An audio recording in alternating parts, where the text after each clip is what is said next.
Troisième et dernière partie de l'Africa Newsroom. Le plateau est toujours au complet avec nos invités Raymond Ayivi et Raphaël Goma, ainsi que de notre éditorialiste Daouda Tal. L'actualité économique à présent, le volume des dépôts bancaires effectués dans les banques de la zone CEMAC s'est établi à 9 827 milliards de francs CFA à la fin du mois de juillet 2016, soit un recul de près de 2% par rapport à la même période en 2015. Les détails avec Ibrahima Dioumaba. À la fin du mois de juillet 2016, les dépôts bancaires ont baissé de près de 2% par rapport à la même période en 2015 au sein de la communauté économique et monétaire des États de l'Afrique centrale. Le volume de ces dépôts est évalué à 9 827 milliards de francs CFA. L'annonce est faite en marge de la réunion de la Banque des États de l'Afrique centrale à Douala. C'est un recul qui semble normal. Vous savez quelle est la situation du Tchad actuellement, avec la baisse des salaires, la baisse des revenus.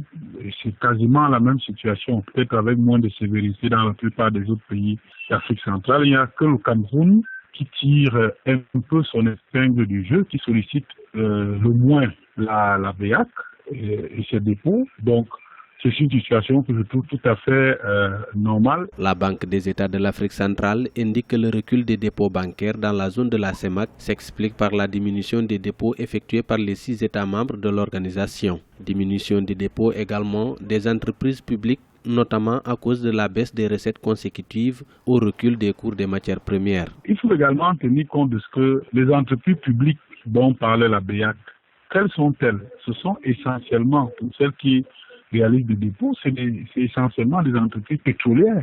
Et à partir du moment où les entreprises pétrolières sont en grande difficulté, elles ont donc réduit leurs dépôts. C'est elles qui font le gros des dépôts. Il faut activer un autre levier en dehors de celui des dépôts des grandes entreprises pétrolières. Il faut effectivement travailler à l'inclusion financière. La zone économique de la CEMAC est composée du Cameroun, du Congo, du Gabon, de la République centrafricaine, du Tchad et de la Guinée équatoriale. Malgré la baisse des dépôts bancaires, le volume des crédits octroyés a augmenté de 5,9% pour se situer à 8 323 milliards de francs CFA entre juillet 2015 et juillet 2016. Monsieur Goma, comment analyser cette baisse des dépôts bancaires dans l'espace CEMAC? C'est si simple. Parce qu'en fait, il faut voir quand même que les économies des pays de la CEMAC est basée sur la rente pétrolière. Quand on prend la Guinée équatoriale, on prend le Congo-Brazzaville, on prend le Gabon et on prend le Cameroun. Peut-être le Cameroun encore, il y a une certaine diversification de l'économie. Mais pour les autres pays, c'est le pétrole. Or, aujourd'hui, le prix du baril a complètement chuté. Et ces pays ont besoin, des ressources financières. Ils n'en ont pas. Ils sont même asphyxiés, je dirais, parce qu'ils vont même demander, je dirais, alors qu'à un moment donné, il y a eu l'opulence. On a vu des chantiers surgir de partout. Et puis, on a vu aussi des gens mettre de côté. Et paf, patati, qu'est-ce qu'on constate? Le baril chute et plus rien. Moi, ça ne m'étonne pas. Ça ne m'étonne pas en entendant que, effectivement, disons, le prix du baril augmente. Vous allez voir que tout va redevenir normal. Donc, moi, ça ne me surprend pas. Monsieur Ayivi, l'heure est peut-être aussi à la diversification, justement, de l'économie. Le problème sur lequel, moi, je voudrais quand même mettre l'accent, c'est de regarder un peu par rapport à l'évasion. Aujourd'hui, on parle d'évasion. Il y a aussi des fonds qui sortent de nos pays, et notamment en Afrique centrale. Je ne pense pas que cet espace économique échappe à cette question. Quand on regarde aujourd'hui des papiers comme Panama Papers ou d'autres, on sait aussi qu'une économie qui fait partir, on va dire, de l'évasion fiscale, c'est sûr que les dépôts au niveau donc, de l'espace ne peut aussi que diminuer. Je suis tout à fait d'accord qu'à partir du moment où le pétrole est la seule ressource fondamentale sur laquelle repose l'économie donc, de l'espace de l'Afrique centrale, il va de soi que le cours chutant. D'ailleurs, c'est pour ça, quand on regarde aujourd'hui les pays du Moyen-Orient, ils s'orientent vers des investissements colossaux pour pouvoir trouver une ressource alternative. Daouda. Oui, je pense que c'est dommage, c'est regrettable. Je voyais aujourd'hui une donnée de la Banque mondiale qui revoyait la croissance de la CEMAC à 11,7 et je pense que pour 2016, et je pense que c'est assez regrettable, bien entendu, c'est dû au pétrole, au manque de diversification de l'économie, mais ce que j'espère, c'est qu'on ne rentrera pas dans un cercle vicieux, parce qu'en général, quand c'est comme ça ne s'améliore pas tout de suite, puisqu'on parle d'épargne, la règle c'est que la croissance, la consommation génère de la croissance tire l'épargne, puisque s'il y a des liquidités, les gens ont tendance à gagner et à épargner, et l'épargne, sa fonction principale c'est de financer l'économie avec des taux d'emprunt assez intéressants pour les entrepreneurs, notamment les petites et moyennes entreprises. Or, avec moins de dépôts dans les banques, l'économie est moins bien financée, et donc peu de crédit, et du coup les entreprises ne tournent pas et les projets nouveaux, etc. Donc bon, j'espère qu'il y aura une politique monétaire, en tout cas, ou alors la diversification qui va se prolonger pour faire face à ça, parce que j'espère qu'on ne rentrera pas dans un cercle vicieux de l'économie. Dans l'actualité économique, également la deuxième édition des Journées africaines sur le développement et le numérique s'est ouverte ce mercredi 26 octobre à Paris en France. Une occasion pour les créateurs de start-up africaines d'échanger avec des partenaires français et pourquoi pas bénéficier de leur appui technique et financier. Corinne Kamdem.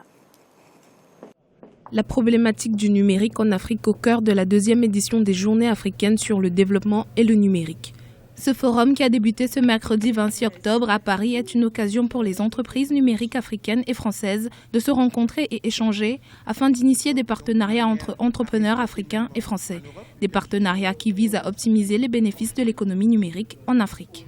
Donc en Afrique, on parle donc de la possibilité de créer à l'horizon 2025 plus de 112 000 emplois et générer plus de 30 milliards de dollars américains en termes donc de ressources liées au numérique. Aujourd'hui, près de 2/3 de la population africaine est abonnée au téléphone mobile. Un rapport publié par la GSM Association évalue la contribution de l'écosystème mobile au PIB africain à 60 milliards de dollars.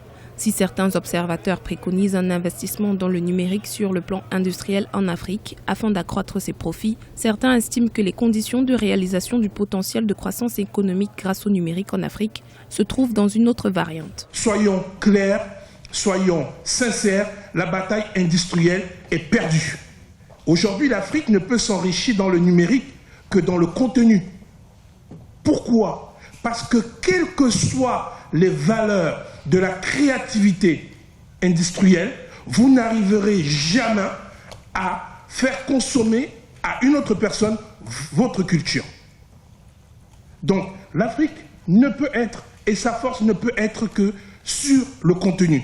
Si les exigences liées au développement infrastructurel pèsent encore sur l'accélération et l'optimisation des secteurs d'éthique, la croissance de l'économie numérique en Afrique dépendrait davantage des contenus produits à destination des consommateurs africains, des contenus qui offriraient aux produits un avantage commercial comparatif. Les opportunités qu'offre le secteur numérique sur le continent sont énormes. Oui, effectivement, les opportunités sont énormes. Il ne faut pas être pessimiste. Il y a du talent en Afrique. Et c'est juste un problème d'investissement et, disons, de volonté politique. Et je pense que l'avenir de l'Afrique peut être bâti aussi sur le numérique. L'Afrique est un vaste continent et qui n'est pas vraiment, en matière de numérisation, je dirais, qui n'est pas émaillé, qui n'est pas vraiment, disons, pourvu. Et je pense que c'est un grand marché et ça va générer de l'emploi. Et d'autant plus que les jeunes sont de plus en plus demandeurs. Quand on regarde la population moyenne de l'Afrique, c'est une population jeune. Et les jeunes, disons, je dirais que c'est la génération du numérique. Et par conséquent, moi je crois en cette jeunesse-là, pourvu qu'on leur donne des moyens. Et je pense que ça va générer de l'emploi et ça va apporter aussi, disons, un dynamisme dans d'autres secteurs, qu'il soit le secteur de l'éducation, disons, de la culture aussi, parlons-en, et d'autres. Voilà. Daouda, qu'est-ce qui fait encore défaut au continent pour qu'il profite pleinement, finalement, de cette révolution numérique ? Bon, je pense que finalement vous êtes d'accord avec ce qui est dit dans le reportage, parce que c'est le numérique, c'est vraiment une valeur ajoutée, et le développement de l'Afrique ne peut pas se faire aujourd'hui sans le numérique. Et je pense que c'est l'essentiel de cette rencontre. Et à mon avis, c'est une bonne chose, parce que il faut dire l'industrie numérique. Pour moi, le numérique aujourd'hui, c'est une industrie, et il faut le considérer comme tel. Étant donné que de toute façon, on peut mettre en place des startups. L'innovation est en marche en Afrique, et d'ailleurs l'innovation est source de compétitivité et source de développement. Regardez toutes les startups qui poussent, les petites et moyennes entreprises ont besoin d'une connexion Internet pour pouvoir fonctionner, pour pouvoir exister sur le devant de la scène mondiale. Donc je pense que le numérique, c'est vraiment l'axe nouveau pour le développement de l'Afrique. Et si l'Afrique veut exister dans les années qui viennent, ça passera forcément par le numérique. C'est important. Maintenant, je préciserai une chose peut-être, parce que vous savez, la Silicon Valley, il y a plein d'applications qui naissent là, WhatsApp, Facebook, etc., tout ce qu'on veut, et il y a bon nombre d'utilisateurs en Afrique. Or, ces entreprises multinationales américaines ne payent pas leurs impôts dans les pays africains. Or, il y a de la publicité que génèrent ces applications et qui sont captées par ces multinationales. De la même façon qu'on exige davantage de gains pour les États africains vis-à-vis des multinationales pétrolières, minières, etc., on doit l'exiger aussi pour les multinationales américaines qui sont dans le numérique. Mais je terminerai pour dire que les startups, c'est l'avenir de l'Afrique. Une start-up, c'est quoi? C'est une entreprise à fort potentiel de développement, et il faut investir massivement dans ça. Monsieur Ayivi. Moi, je dirais que l'Afrique a une chance énorme qu'elle ignore peut-être. C'est le soleil et aujourd'hui le numérique. Pourquoi? Parce que si on investit dans le solaire, je suis certain que les énergies alternatives que l'on recherche tant pour remplacer les énergies fossiles demain, c'est le solaire. Et sur le numérique, c'est le domaine aujourd'hui, moi je dirais que le numérique est notre avenir commun, puisque si on investit dans l'éducation et dans la formation, il me semble que l'innovation serait vraiment appropriée par les jeunes. Les jeunes n'en demandent que ça. Et moi je dirais que, je prends un seul exemple, le domaine de logiciel libre. Le domaine de logiciel libre, c'est un immense domaine dans lequel tous les jeunes de l'école primaire à l'université, ils peuvent innover. Et donc, il me semble que tous les pays, je prends le cas par exemple du Rwanda. Le Rwanda est le seul pays, l'un des pays les premiers. Il est pionnier dans cette affaire où ils ont, de l'école primaire, aujourd'hui, en passant par, investi beaucoup sur le numérique. Et il y a aujourd'hui des petits ordinateurs, je ne me rappelle même plus le nom, c'est des petits ordinateurs qui servent même de lampes solaires dans des villages où il n'y a pas d'électricité. À partir de là, ça permet donc déjà de mettre le pied à l'étrier à des jeunes scolarisés de l'école primaire. Et vous vous rendez compte que si on construit ce domaine dans le logiciel libre, on ne ferait que décupler l'énergie des jeunes vers ce qui sera le tout numérique demain. 20 millions, c'est notre chiffre du jour et il correspond au nombre d'emplois que le gouvernement du Nigeria compte prochainement créer dans le cadre de l'approvisionnement en énergie solaire des micro, petites et moyennes entreprises. Monsieur Goma, au vu de la conjoncture économique assez difficile que traverse le Nigeria, cette ambition vous semble-t-elle réalisable ? Je pense que c'est une ambition réalisable pourvu qu'on y mette de la volonté. Vous savez que le soleil, disons que, est une source potentielle d'énergie en Afrique. Et ça permet de désenclaver la majorité des régions. Quand on voit le plan d'électrisation de l'Afrique, l'Afrique est le dernier continent en matière d'énergie. Et d'ailleurs, je ne sais pas où ce que je lisais, que finalement, il y aura, c'est-à-dire que le continent qui reste à éclairer serait l'Afrique. Et je crois que si nous y mettons vraiment de la volonté, nous y arriverons. Et je crois que ça peut y arriver. On a vu au Sénégal, il n'y a pas très longtemps, je crois que c'est au cours de cette semaine, que Macky Sall inaugurait une centrale solaire. Et j'ai même suivi qu'il disait que c'était une première étape, il y en aura d'autres qui vont suivre. Mais je crois que c'est des initiatives nobles et nous devons encourager cela. Et je pense que le Niger pourra s'en sortir si seulement il y a la volonté. Le Nigeria, pardon, pourra s'en sortir si seulement il y a la volonté politique, d'autant plus qu'ils ont le potentiel économique pour cela. Et il est quand même le premier producteur aujourd'hui en matière d'énergie fossile, pour ne pas dire le pétrole. Alors, Daouda, ce programme d'électrification concerne donc les entreprises. C'est un pas vers la révolution industrielle. Clairement, c'est un pas vers la révolution industrielle et c'est un pas vers le développement de manière générale. Je vais répéter l'une de mes phrases préférées, c'est l'énergie, c'est la matière première du développement. Si vous n'avez pas d'énergie, vous n'avez pas d'entreprise qui fonctionne, vous n'avez pas d'industrie, vous n'avez même pas d'administration finalement, puisqu'on a tous besoin de l'énergie.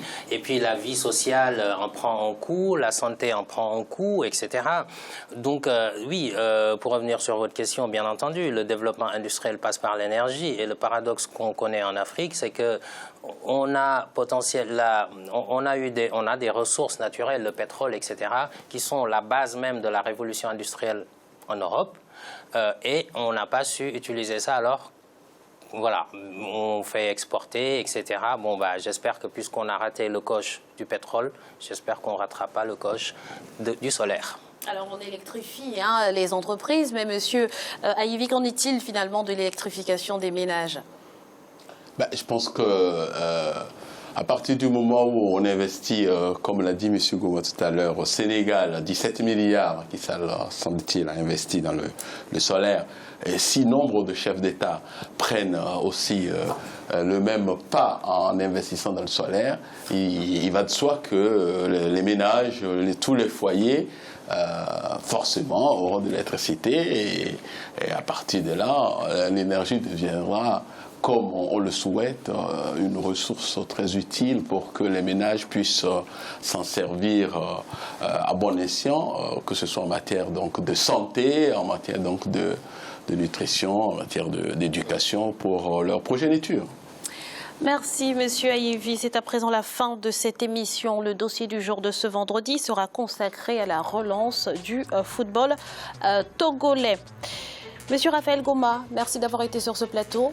Merci beaucoup. Je rappelle que vous êtes enseignant, chercheur. Ce fut un plaisir de vous avoir. Monsieur Raymond Ayivi, merci également d'avoir été avec nous. Merci à vous. Je rappelle que vous êtes membre du CMDT, Conseil mondial de la diaspora togolaise. Et Daouda, merci pour votre présence.